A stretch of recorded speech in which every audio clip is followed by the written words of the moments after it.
record the main part of our presentation. Perfect. We've got about 20 minutes or so of our main presentation, and then we'll have plenty of time for Q&A.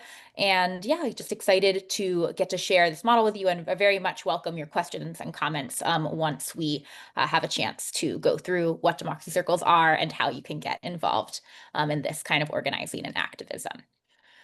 So, actually, let's go to the next slide here. We like to start off with this quote from John Lewis, who is just such a powerful organizer and example. I think both our staff and our organizers at the Worker Circle and the Center for Common Ground think a lot about how we are best, serving and holding up his legacy through our pro-democracy and voting rights work. So we have got this quote from John Lewis here. When you see something that is not right, you have a moral obligation to say something, to do something. So John Lewis reminds us we can't stay on the sidelines hoping that someone else will act. It's up to each of us to take action and make good trouble in the communities where we live with our neighbors. So that's sort of the very, very baseline grounding of democracy circles. But what is a democracy circle? I've been throwing this term around a lot. Rachel, can you go to the next slide and tell us a little bit about what a democracy circle is? Of course. So you'll see that the slogan of democracy circles is demand democracy, fight fascism. At this moment in our nation, democracy is under attack at a speed and magnitude that we've not seen before in our lifetimes. Those attacks look like a rise in voter suppression laws, the weakening of institutions and agencies that implement these laws, regressive judicial decisions that are undoing rights and precedents, and extremists who are willing to use threats and even violence to achieve their aims. You can imagine that it carries weight for a Jewish organization to say fight fascism, and we do not use those words lightly. Among our members and leaders are descendants of Holocaust survivors who know how democracy was destroyed in Europe during World War II. And as a Jewish organization, we feel a particular responsibility to name the rise of fascist policies and politics today in the United States. We are not saying that America is a fascist regime, but our democracy is still standing, but it is being actively compromised by anti-democratic leaders and the removal of checks and balances that have long defined liberal democracy in America. We believe that by naming it fascism, we can better understand and fight it together.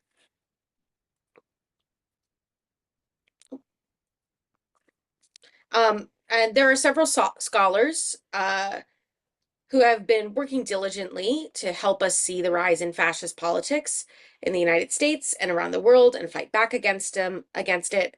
And some of those thinkers are Timothy Snyder from Yale, the author of On Tyranny and the Road to Unfreedom; Jason Stanley from Yale, the author of How Fascism Works; and Ruth Ben-Ghiat from NYU and the author of Strongman. And their work grounds our understanding of fascism and how to push back against it, informing the democracy circles model.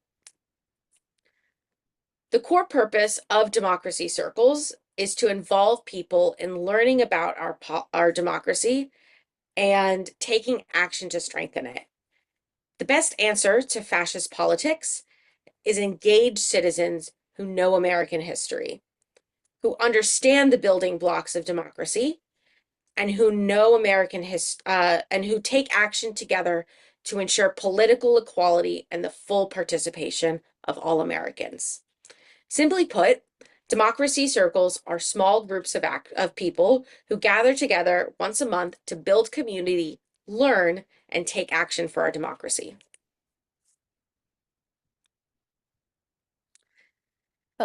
And I think before we continue deepening and getting more into the details of what a democracy circle looks like, we wanted to pause and ask a question in the chat and just hear some of your responses. So that question is, when it comes to taking action, are you more likely to just want to get started right away and get going and learn more while you act, or do you want to learn about an issue first and then take action? And you can answer in the chat. Are you someone who wants to get going right away, or do you like to kind of learn first and then take action?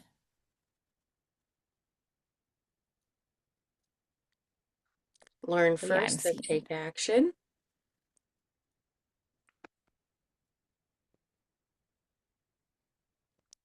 I always love the question parts of these presentations because sometimes people are totally aligned, and then sometimes um, it's all over the place. But I think we got a lot of learn firsters here. Um, take action before it's too late. I like that. I think I Yeah, already so know enough to take action. yeah, seen some of both tonight. Sometimes, yeah, Hmm. sometimes it's really one way or one or the other. So thanks everyone Well, who's responding, and you can keep writing in. But this is sometimes these questions are a little bit of a trick question, but the answer is, or the answer on our end is that, both of these responses are valid ways to respond to what's going on in our country and in our world. And in democracy circles, it actually doesn't matter where you start in this cycle of learning and action. You can build power and community by starting with action and then learn through doing, or learn from the people you start taking action with, or you can start out with that grounded learning and then, build up your confidence to take action. Whichever way is right for you and for your circle is how you can get started. So now we're going to tell you a little bit more about how to get a circle off the ground.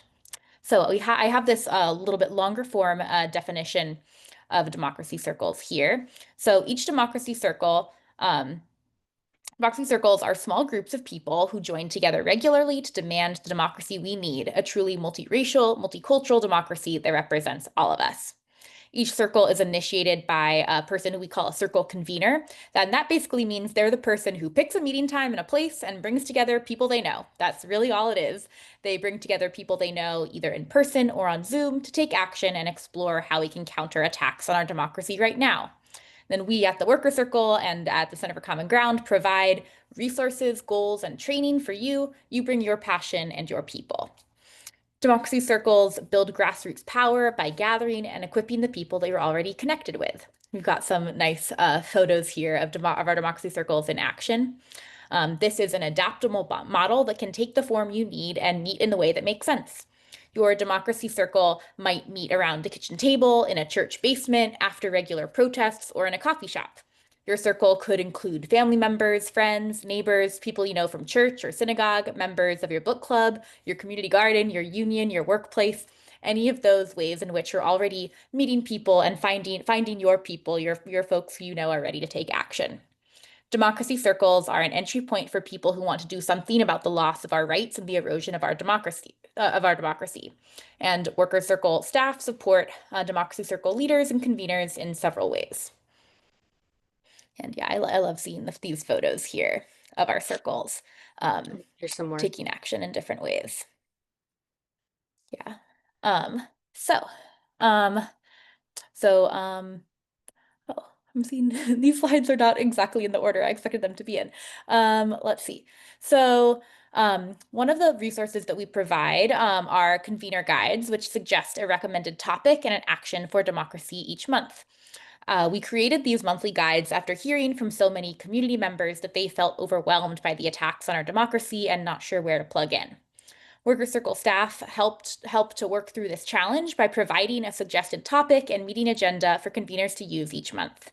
Circles use the convener guides to learn about a political issue or a bill and then to take a concrete advocacy step. The suggested actions can vary from month to month. Examples from earlier this year include learning about the SAVE Act, a dangerous voter suppression bill. Democracy Circle conveners were provided information from trusted sources like the ACLU and the Brennan Center for Justice about the SAVE Act's contents. Oh, thank you, Rachel. This is an example here of one of our convener guides. They were provided information from trusted sources all about the SAVE Act's contents and its impact on people, on everyday people, on ourselves. The convener guide for that month laid out all the steps that a democracy circle would need to do to make calls to their congressperson about a bill or even to plan an in-person visit to their representative's local office.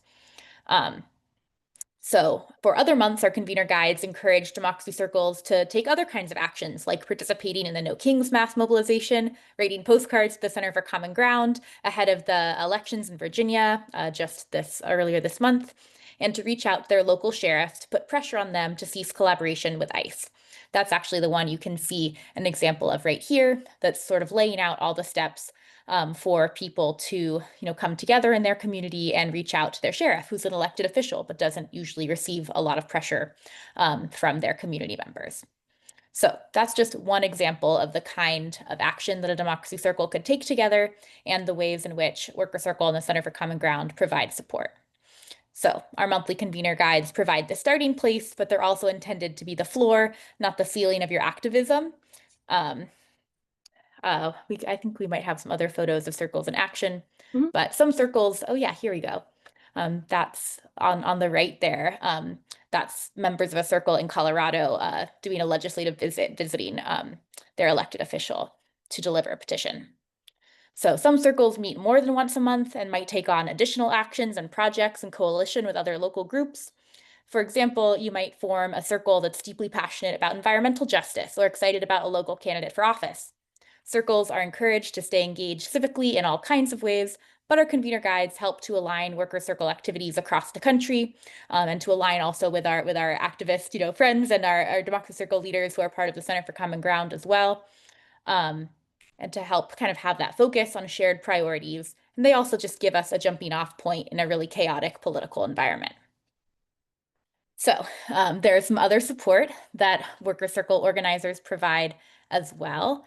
Apart from the convener guides, the Worker Circle will give you one-on-one support. New conveners will be connected to an organizer like Rachel or myself, or you might meet with some of our other colleagues, Ria or Yasha, and we'll check in with you about once a month to talk through any roadblocks your circle is confronting and to answer questions that you might have about the monthly focus. Also, once a quarter, we hold special Zoom calls with the Center for Common Ground as well that are really just a community space for circle conveners. Democracy Circle leaders from across the country come online to share success stories and best practices, brainstorm solutions, and consider ways to collaborate. Sometimes that can be local collaborations of circles that happen to be near each other, or they might even find ways to support each other, even though they're in different parts of the country. So these help to conveners to inspire each other and share resources. So that's a lot of information about democracy circles, but really what we are thinking about is that building power is a marathon, not a sprint. Our democracy circle model is designed to foster connections within your circle, between democracy circle conveners, and between democracy circles and other grassroots groups in each community. We build in our convener guides moments for reflection and community building so that participating in democracy circles feels connective and sustainable and actually joyful, not only, difficult and depressing work, which sometimes I know some of us can feel that kind of burnout or that hopelessness when we are confronting the challenges to our democracy. But we hope that democracy circles are something that will feel empowering and joyful. So I'm now going to take a step back from the nitty-gritty of democracy circles, and we'll talk about approaches to working for change that are in this room already. And then I'm going to turn it over to Rachel after I put this question in the chat. Yeah. So Fran's gonna put a quick question in the chat. When working for change, is it easier for you to start something new or sustain existing work? And Fran is dropping that question in the chat. Similar to the last one, I really do enjoy seeing what people say because I feel like it's never the same split between the answers. Yeah, and I'm seeing some good questions in the chat too that we'll get to very soon. We are through the main part of our presentation.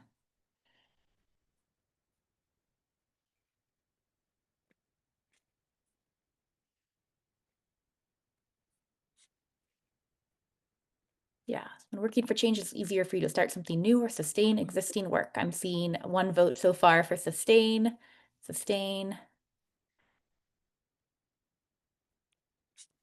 Ooh, sustain and morph. That's interesting. I wonder what that means to you, Paul. That is an interesting way to say it. Yeah. I think I'm often more of a sustain person. I like kind of building on being able to think about it and use past use the past in a meaningful way. But also sometimes it can be really empowering to start fresh too, or say we don't have to That's worry exactly about what I was what gonna other say. people have done. That's exactly what I was gonna say, friend, that it's really empowering to start something new and then give it to someone else to sustain it because you've laid the groundwork, you've done all, you know that you're handing something successful over. So, good news, democracy circles tackle both. Always, it's a circle, so it always is coming back around. They help you get started and provide an ongoing structure, resources, and support to help your circle continue and connect to others. We really wanted to level the playing field with democracy circles. Some conveners have gathered people and organized events for years, and others have never put together a gathering of activists.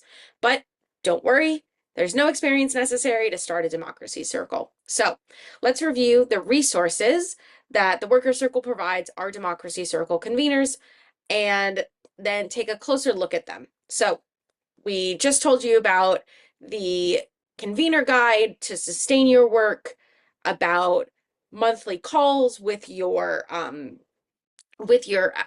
organizer at the Worker Circle to help you and sustain you.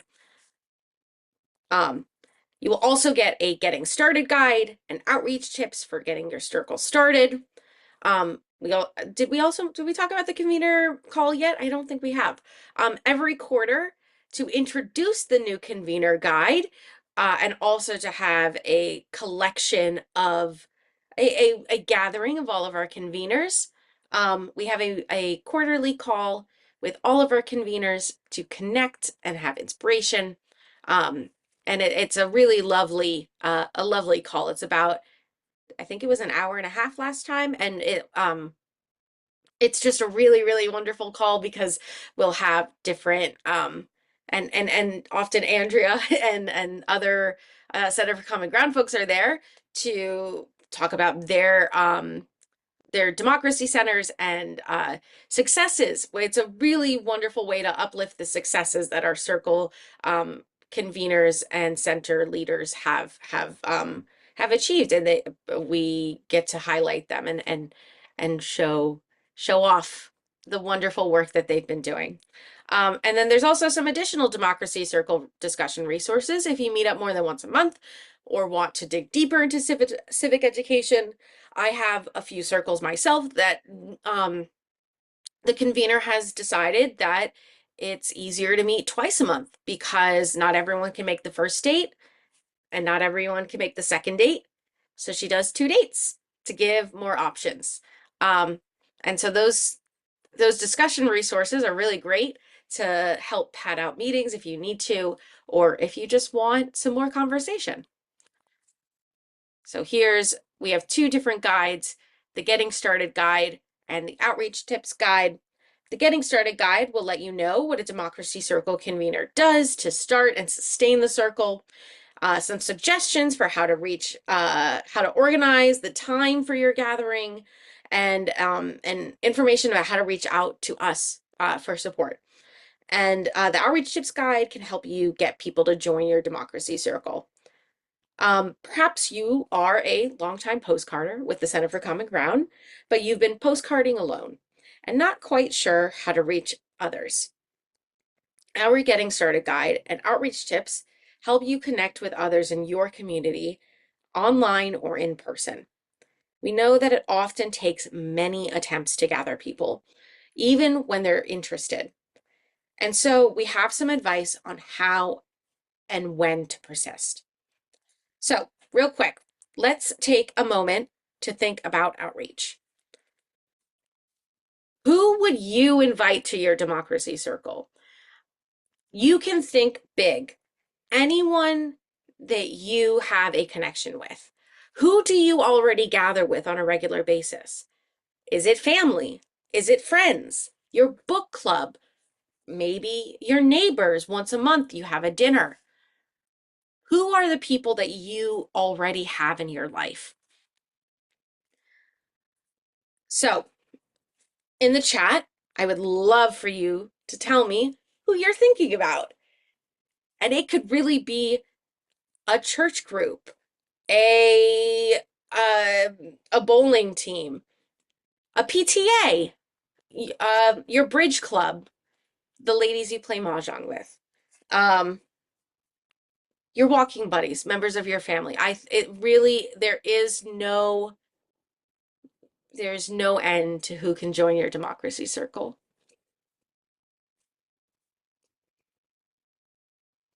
Absolutely, Andrea. People you protest with.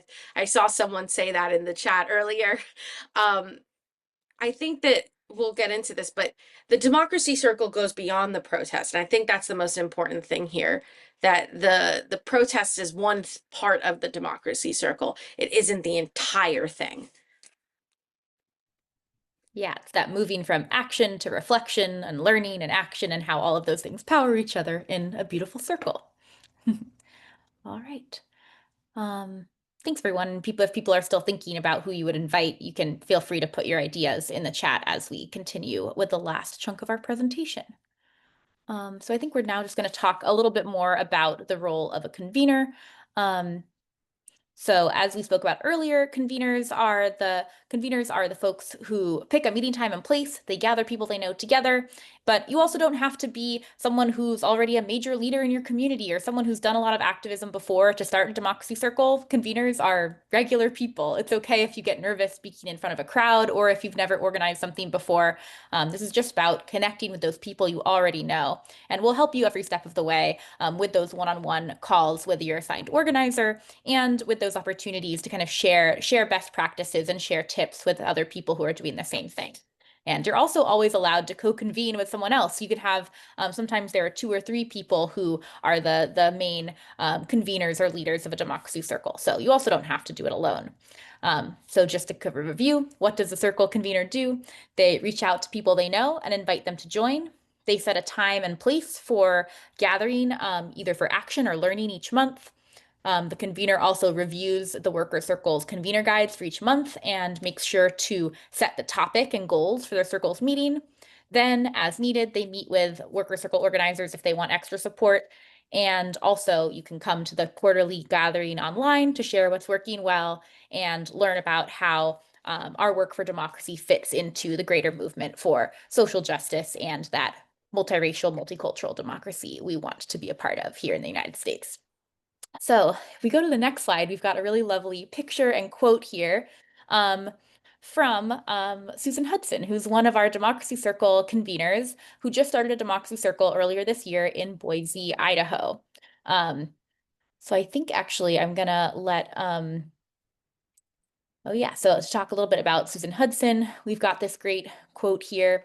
Um, she and her Democracy Circle, as one of their first actions together, following the steps laid out in a convener guide, they did an activity called tabling, which is like what it sounds like. You just set up a table in kind of a well-trafficked area in your community, and they passed out information about voter suppression, what it looks like in Idaho, and also just raised awareness of voter suppression and the fight for voting rights in Idaho. And they had a little sign-up sheet of, do you want to join our Democracy Circle? And they got a lot of sign-ups. A lot of people took their information about voter suppression and also about a specific bill, the John Lewis Voting Rights Advancement Act, that they also had a nice one-sheet information about.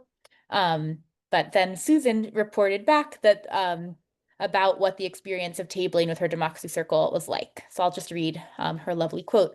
Listening is what we ended up doing there. Almost everyone who wanted to talk with us in any detail just unloaded their frustration and in a couple of cases, their outright despair. You just work person to person, and then there's maybe some hope that we'll get a critical mass and something can happen and that something can change. So that was Susan just reflecting on what it was like to really be out there in her community, talking about democracy, talking about the world that she wants to live in, and having real, meaningful conversations with her neighbors. And she got lots of people interested in joining her Democracy Circle, and she's got a really robust circle there now in Boise, Idaho. So if she can start a Democracy Circle in Boise, Idaho, I know that we can start one, and people can start one in places all over the country, and maybe in places you wouldn't necessarily expect folks to be gathering regularly for activism, but Susan is doing it with her circle. And you can read the whole article about Susan and her circle that was published in the Idaho Capital Sun. I think Rachel just shared that in the chat. They got a lovely write-up in the paper there. So just an example of someone who just this year in 2025 decided she wanted to do more to create the democracy that we all want to live in. And I'll turn it truly, back I to think Rachel. I think I was looking back through, and Susan joined us in January of last year. I think she attended our first one of these presentations at the beginning of last year, and now is truly one of our most active organizers, one of our most active circles, and it's really been phenomenal to see how she has grown. So I hope that this presentation has helped to explain the Democracy Circle model, the role of the conveners, and the resources and support that conveners receive from the Worker Circle. So what is next? What's the next steps? You can sign up to convene a circle, and one of our organizers will set up a time to talk with you by phone or Zoom, and we will walk you through everything we discussed today in case you need a refresher or have any questions. We'll think together about what your circle will look like, and we'll talk about your ideas and hopes for what your circle can do. We hope you will join us in our work to build a truly multiracial democracy. And one of our, we have more than 50 active democracy circles, ranging in size from 3 to 4 friends to more than 100 activists with their own newsletter. That's our really incredible activist, Steve, out of Arlington, Virginia, who has truly over 100 people on his email list, and it's really wonderful to hear from him every time. Across the country, truly across the country, democracy circles are currently meeting, like we just talked about. Susan in Boise, Idaho, Minneapolis, Minnesota, Denver, Colorado, Berkeley, California, Durham, North Carolina, Brooklyn, New York, and everywhere in between. Milwaukee, Wisconsin as well. So let us open it up to Q&A, and feel free to drop your questions in the chat. Yeah, and I know we had a few good questions that I'm just Yeah. going to scroll back to as well, but thank you everyone for kind of listening to our kind of main presentation of what democracy circles are. We'd love to now, I know there were some questions in the chat, but if people also want to add more questions in the chat or come off mute. I saw there was one question on about just how many people are typically in a democracy circle or what we recommend. Rachel, do you want to weigh in on that? Yeah, truly, it is. We have circles that are within a family home, and then we have circles that span over 100 people. So we recommend about 15 to 20 people starting, 10 people if you're a little more nervous, and to grow from there. The whole idea is that you bring in people that you know, and those people bring in other people that they know. So, and it also doesn't have to be, you don't all have to live in the same place. It is probably better to live in the same place, or at least in the same state, so you can do similar actions. But yeah, I have some circles that are meeting nationally that are more like singular, like affinity space kind of focus circles, but yeah, well, definitely a mix. I mean, I think we mostly encourage people to focus on, on local action or to be able to at least take state level action together. So most of our circles include folks who live, roughly in the same city or community. But there are also circles that include maybe some folks who I think there's a circle based in New York that has some members who are in Florida for part of the year. So they also do some learning about, New York and Florida laws, and when we have a focus that has to do with contacting representatives, that could look a little different for circles that have people in different states. So but also I know there's a couple circles that I work with. There's one who it's all the members live in the same co-op building. So, there's a range of where people in a circle live and how big they are. Yeah, plenty of circles are also, 3 people, 5 people. They don't all have to be as big as, 15, 20. And it kind of depends also just on your vision for what your circle wants to do together. But you might start with 3, 4, 5 people. And like Rachel was saying, everyone brings a friend, and then suddenly you have 10 people meeting most of the time. So they can really blossom, like we were talking about. Steve's circle in Arlington, I think, started out much smaller, and then people just kept recruiting each other and bringing more people in. And there have even been, I think, a couple circles that have at some point split to kind of focus on a couple different issues, or to have, people who live closer together to each other in one place than the other. I want to really, okay, David just asked a really good question. I don't think it's difficult to do a Zoom circle at all. A lot of our conveners meet over Zoom, even if they live in the same city or within like driving distance of each other. Susan's circle meets over Zoom. I'm like 90% certain. Um, uh, a lot of people do over Zoom. I think that I think it's important to also plan in-person actions, but it is more than possible to do it over Zoom. Yeah. There was a question earlier on that was asking how democracy circles are different from some of the kind of support and training that Indivisible Mhm. offers. Yeah, the 1 Million Rising, which I think actually Worker Circle has also promoted and been a partner in.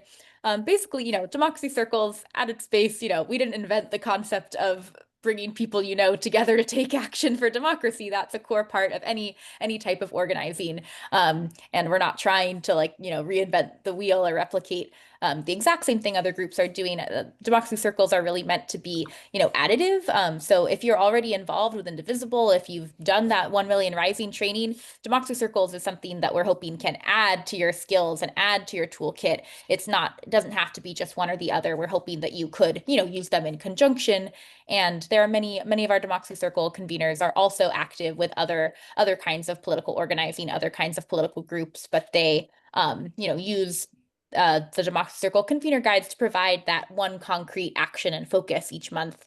And that can, I think, be really helpful for people who feel a bit overwhelmed or pulled in a lot of different directions to say, all right, through the Worker Circle, I know this is my action and my topic for this month, with kind of a ready guide and agenda that then you can adapt also as you see fit. Yeah. Um, and I see a question too about how to focus on actions that make a concrete difference. I'm afraid I just end up with a talk group. That is a good question. And Rachel, Rachel and Andrea, I saw you were responding in the chat, but do you want to say a little bit more?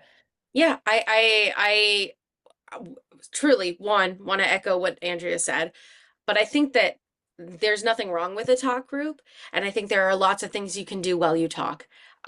Postcarding, especially, is wonderful for just talking and being in community. I think something that I don't think that every single action needs to be in the streets doing something, holding a sign, but every action needs to build community.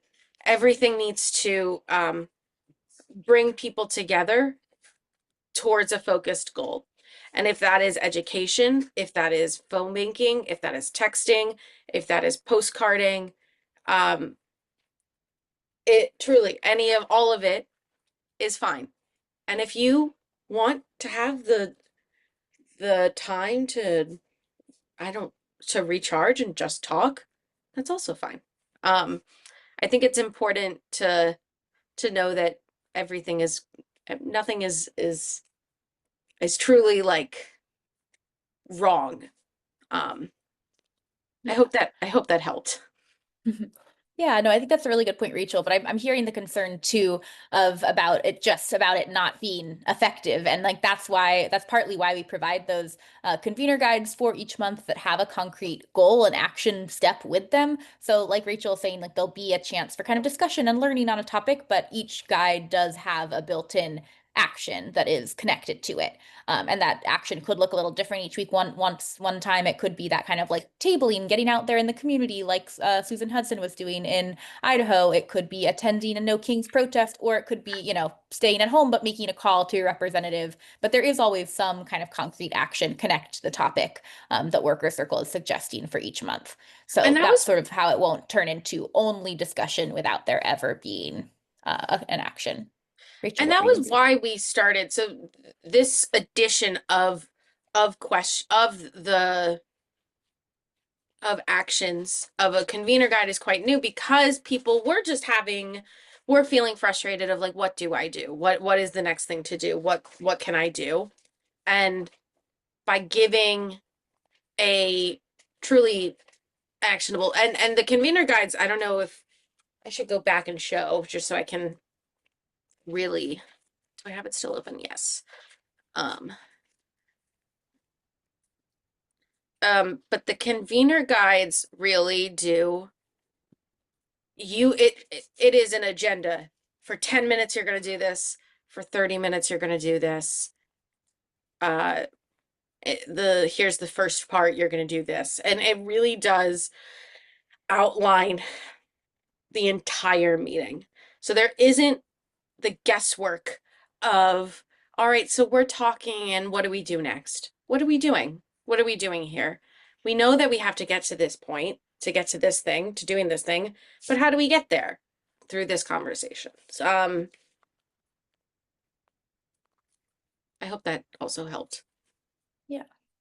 I'm seeing some other good questions here in the chat, and we've got 15 more minutes together for our Q&A. But just want to let you know, if in case anyone has to go early, I just dropped this Democracy Circle interest form in the chat. We would really love if you come to this presentation, you've learned a bit more about democracy circles. Even if you're not 100% sure you want to take that next step to start one yet, please fill out our interest form, and then you will get a follow-up email and a chance to talk more with me, with Rachel, with Rio, with one of our worker circle organizers. So please fill out this form if you think you might be interested in forming your own democracy circle that I just put in the chat there.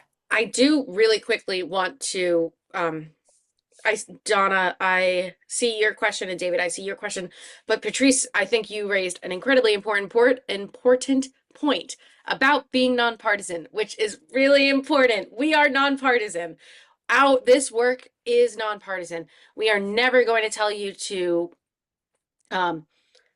we as an organization are never going to tell you to do something for a candidate or for a partisan like action.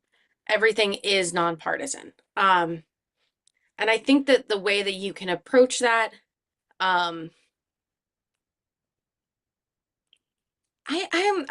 friend, do you have a suggestion?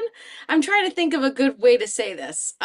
About you mean about meeting a circle, letting people know that it's nonpartisan? I mean, I think just saying that, Yeah. oh, this democracy circle, program or materials come from the Worker Circle, which is a 501c3 nonprofit focused on democracy, voting rights, racial justice.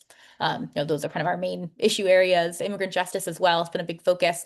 So, I mean, those are the topics that we work on, that we provide support for, and I guess that could, unfortunately, I think that could still turn some people off in this day and age, but hopefully other people will hear that and run towards you and really want to be a part of building a democracy that works for everyone and that includes everyone.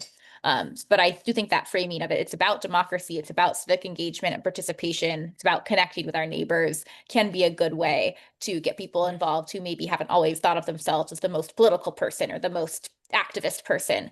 Everyone can come together around the concept of democracy.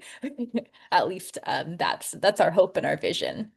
I'm seeing a couple other questions too. Donna's question about like talk to you about developing about how what I have developed can be a part of a democracy circle. So I also want to say some of you might already have, informal democracy circles already. You might not be calling it that, but maybe you're already meeting regularly to take action or have people in your life who are doing this kind of pro-democracy work. And you're in saying, I'm seeing Donna's interest in building a multicultural, multiracial circle.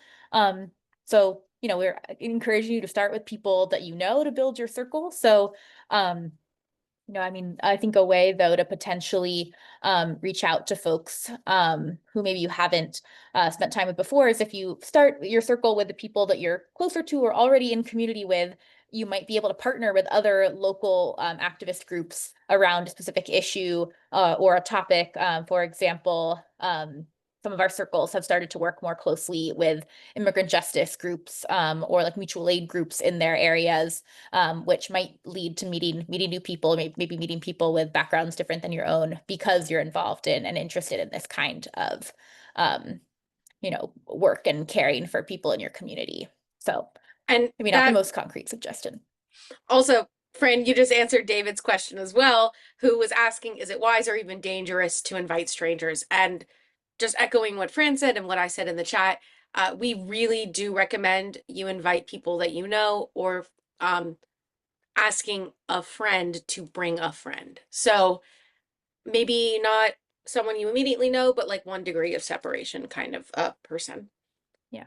And there have been people who started circles, maybe not with people that they already knew super well, not with their best friends, but maybe with people that are already a part of a larger community. Like I know I'm seeing there are several UU folks in the chat, but I know one of our circles in Northern Virginia was two friends who attended the same UU church, and they, I think, put a little, ad up on the bulletin saying, "We're starting a democracy circle. Is anyone else, in our church interested in joining this?" And it's going to be, after this other regularly scheduled meeting. And they got a lot of people to join their circle that way, and not all people that they were close with before, but people that they had, already some points of contact with.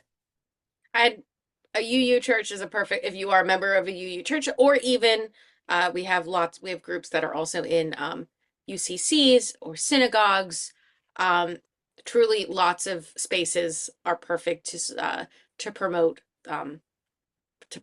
your democracy circle. Yeah. Yeah, we've had folks who have who are already active in like the social justice committee of their synagogue, and then they have kind of formed from that group of people who are already interested in social justice a democracy circle that meets separately too. And So I also want to say that if you start there, you don't have to end there. There's some of our conveners who started in those spaces of the synagogue and the church, but they found that sometimes it was a good starting point, but not an end point. So they start doing things on their own, and that is perfect. Excellent. Go for it. Yeah. I want to add something.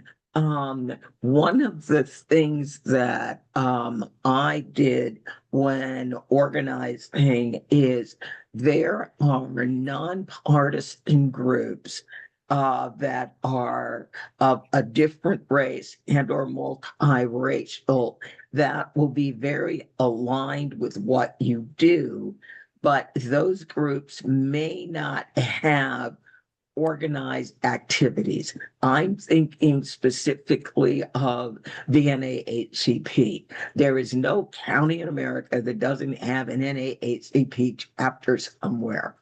Most of the time, these folks meet to meet. They don't do anything. So if you got some activities that are nonpartisan and they are very comfortable, more comfortable being nonpartisan, then that could be a way to kind of bridge the groups. yeah, thanks, Andrea. That's definitely some really good advice. And that sort of goes to what we were saying before of, you start small just with those handful of people, but then as you kind of grow as activists and continue to receive training and support from the Worker Circle, from the Center for Common Ground, you might be able to start reaching out to other local activists or other local activist groups to work together on a project, or just to learn from each other. And that could bring you in contact with more folks. Yeah, so we've got about 10 minutes left. If there are any more questions about the Democracy Circle model in the chat, I know we had a couple people just join us. So if you're just joining us, I'm sorry you missed the main bulk of our presentation, but we will be sending out a recording of our training about the Democracy Circle model tonight, along with our interest form that we urge you to all fill out if you are considering starting a Democracy Circle. I just put it there in the chat again. The next step will be that you will hear from a Worker Circle organizer, Rachel, or myself, or our colleague Rio, to help you with getting started and kind of just to take those next steps and think through what your circle in your context and community could look like. So yeah, any more questions are very welcome in the chat, or if people want to come off mute too. But yeah, Rachel. I do want to highlight one of the biggest things that I think makes us different from these kinds of other organizations similar to like Indivisible or other groups, and that's me and Fran. Like I'm being so serious. Me, Fran, Rio, our other colleague Yasha, if you have a problem, you're gonna email me and we're gonna meet and talk about how to fix the problem. And that's what's different. For an Indivisible group, that is not always the case. To have someone from Indivisible, a trained organizer, helping you fix your problem. If you are stuck, if you don't know what to do, we will get on the phone and we will talk about it. And I will put time on my calendar. You will put time on my calendar even. Which it's honestly my favorite thing about working with democracy circles and doing the democracy circles is getting to talk to my conveners. And I have become really good friends with a number of my conveners because we just have a wonderful time and I want to help you and make sure that you can succeed. Um, Yeah. yeah. Yeah, Rachel, that is such a good point, and it is really true. It's a great part of my job that I enjoy a lot too, is the relationships I've built with the conveners I work with, and also seeing them develop relationships with each other. Like two of my conveners now, they call each other on the phone like every couple weeks and talk about how things are going in their cities and with their circles. And so no, the I think it's also something you will really get out of this is both, a chance to learn and build connections within your own community, but also with this kind of activist community with folks at the worker circle. So that community and relational piece is important. And yeah, we have about 50 democracy circles going strong. We're adding more all the time. But yeah, because we're not, as our supervisor Noel likes to say, it's not the cast of thousands. I mean, hundreds of people are involved across the country, but we're not talking thousands and thousands of circles. Each convener does get really personalized support and attention from the worker circle and have a chance to connect with each other on a deeper level. And I will say, my conveners know that if they're having a problem, they don't need to wait for me to reach out to them. They have my email. They can put time on my calendar. And if they have a question, they can email me and ask, or set up a Zoom and we can chat for 30 minutes. And that I am always available for your questions to help you all the time. I love And to I'm do seeing it. oh, sorry, Rachel, I didn't mean to cut you off. I was just seeing Debbie had a good question. Do you connect circles in the same neighborhood or city to coordinate or learn from each other? And yes, we do, as Yes. long as both circles have said that they're interested in connecting and learning from each other, we definitely do. Yeah, I think there's several circles in the Bay Area and in the New York City area who have kind of have connected with each other or met up at larger mobilizations sometimes. And there are definitely others that are in, like there's a bunch in different parts of Virginia. There's a couple different ones in New Jersey and Pennsylvania. So yeah, we do sometimes when we do those quarterly convener calls, we'll separate out by region roughly so that people who are in the same parts of the country can Yeah, connect. Debbie, we have a handful of circles in New York City. And Fran is also in New York City. So there is plenty of actions, and we would love to get you connected with what we do in New York City. If with you and your circle and coming out to days of action and protests and stuff like that, that's always really fun. Yeah.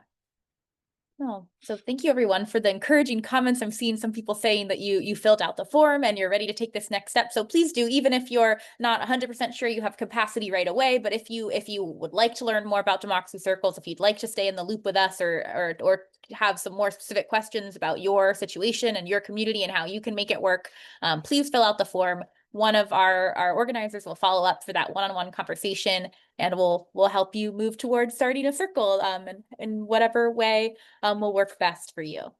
And just a reminder, if you're on the fence now, we will send out all of the information, the recording for tonight, the slides, and those sign up forms so that you can give another look, think about it, and sign up. Yeah, and also feel free to share those slides or the recording if there's someone in your life who you think, oh, maybe this person will be a co-convener with me, or my brother lives across the country, but I think he'd love this too. Like you can definitely share those resources and share the sign up form with other friends who you think this would be the right fit for them. And we also hold these Build Power Starter Democracy circles about once a month. I think we don't have our next one on the calendar for December yet, but we usually have them once a month. Okay. If there are no more questions, I'm going to stop the recording.